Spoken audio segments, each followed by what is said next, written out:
What's good, guys? Welcome back to ABP.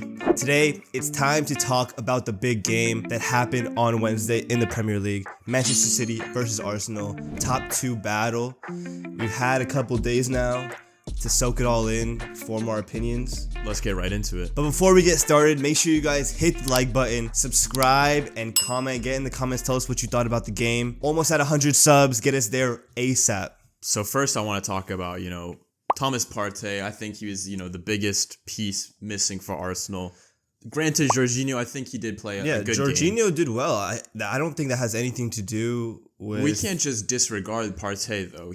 Clearly, there's a track record when he's not playing for Arsenal don't get the full 3 points. So, obviously, it's got to have some sort of play. Yeah, there is some sort of play, but also, at the same time, Jorginho can't get the blame. He can't be the scapegoat. Not. I don't think so. Because he had a pretty decent game. I mean, it's a funny meme. It is funny, because since Jorginho signed for Arsenal, they've lost to Everton, drew to Brentford, and lost to Manchester City. Yeah. So Agent Jorginho, he's throwing the title away for Arsenal. But I mean, look, jokes aside, Arsenal were pretty good in the game. Yeah, they were probably you guys had like 30% possession, I think, at the end of the day. Nah, I'm being 30. dead ass. It wasn't 30. It was like 30%. It was, they did dominate the ball. I mean, it was at the Emirates, so the crowd on your side does help a lot. Yeah. 100%. But I mean, the real terrorist of that game was Tomiyasu for being serious. He was thrown into the deep end. I think that's something that's Arteta's fault right there. 100%. It's some blame on Arteta for the game because he randomly didn't start Ben White. I think he was worried about Jack Grealish. He wanted someone more defensive on that side. Played Tomiyasu and it costed them the first goal. Yeah, I mean, this whole sentiment that Tomiyasu is a better 1v1 defender. I mean, we've seen Ben White he is, though. Strap up a decent amount of the Premier League's wingers. He's definitely a better defender than Ben White, but I mean, clearly Ben White's better on the ball, more composed. Yeah, exactly. And I think Arsenal's game plan for that game, it wasn't to sit back and let Man City defend. They wanted to take it to them, and clearly they needed Ben White for that situation. Yeah, I mean, Tomiyasu, big speaking point. Another one I think was Ramsdale. Why? I don't think Ramsdale played his best game. I don't think. Why? What does Ramsdale have to do with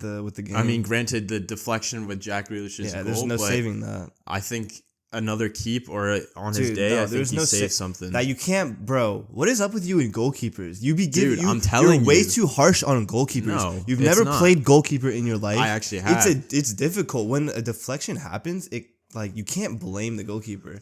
Once a deflection happens and it goes in, that you just can't be the goalkeeper's fault, man. You can't. The goalkeeper can't account for stuff like that. But if you are a world-class goalkeeper, you need to have that type of instinct. You need to have those types of plays that keep you in the game. Who said Ramsdale's world class?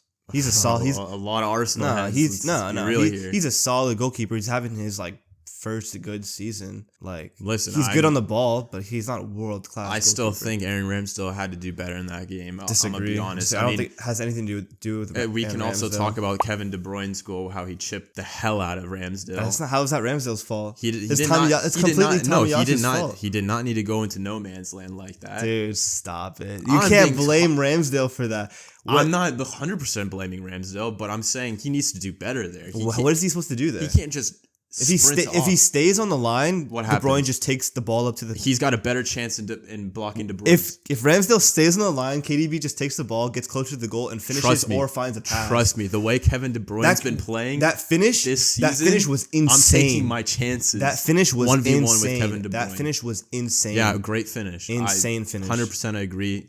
And Ramsdale caught in no man's land. There's no question about it. You can't deny that. But Ramsdale coming out made the finish difficult for KDB. If that's 99% of other players, they don't finish that. That's KDB, though. That's cap. That's KDB, We're giving way too much credit for KDB. What are you talking about? 99%. Insane. 99%. All right, good 90%. No. A good 90% of attacking players shot. don't finish that. 50-50 anyway, shot. Man.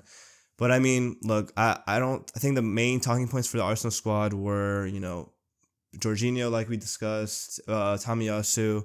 But when it comes to City, I think we need to come to a realization that Ruben Diaz is the glue.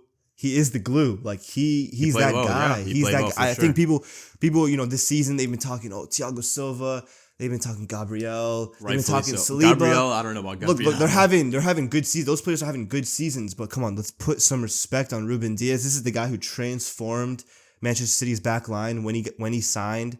Looked like the actual Vincent Kompany replacement. And people remember how good he was in his first season. He's been injured a lot of this season, but I think now that he's back, you can see the difference he makes. Defensively, we're just so much more solid with him.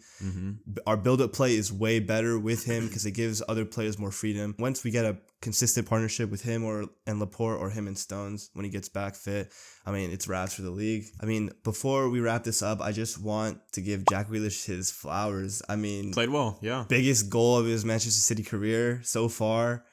He played insanely well. And I think people just need to start giving him his respect. 100 million. It's not, price tag doesn't really have to do with him. It was a release clause, but I think he can easily live up to that price tag if he keeps playing the way he's playing right now. Yeah, I mean, I'd have to agree. I think that if he keeps his form, I mean, yeah, one game out of 40 appearances for Manchester City. Well, you're gonna act like that was his first good game? He's been playing very well over the last 10. Well, so. I'd like to see some more stats on his part to. All right, well, you're a stat merchant. No, you're a stat merchant. In this day and age, it's obviously relevant. You can't. There's no hiding it. No hiding it. We can't. There's no hiding it because of heads like you. But if we all come together and agree that stats aren't the end all be all, then we can agree that you don't need stats to play well. Anyway, who's Man City got next? We got Nottingham Forest away. Nottingham Forest. Strong Nottingham Forest, I think.